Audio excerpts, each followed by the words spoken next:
मित्रहो, माझे व्हिडिओ म्हणजे चौफेर चोहीकडे ज्वलंत प्रश्नावर प्रकाश टाकून जागरूकता निर्माण करणारे म्हणून तर मग चला अगोदर लाईक करा आणि सबस्क्राईब करा।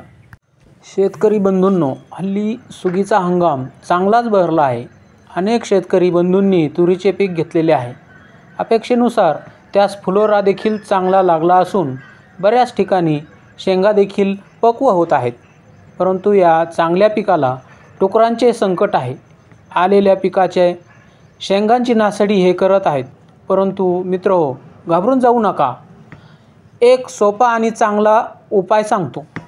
हो, करंट सोडायचा नाही, परंतु आपल्या तुरीच्या शेताच्या बांधाने चारी बाजूंनी बांधावर मिरचीची पूड फवारा।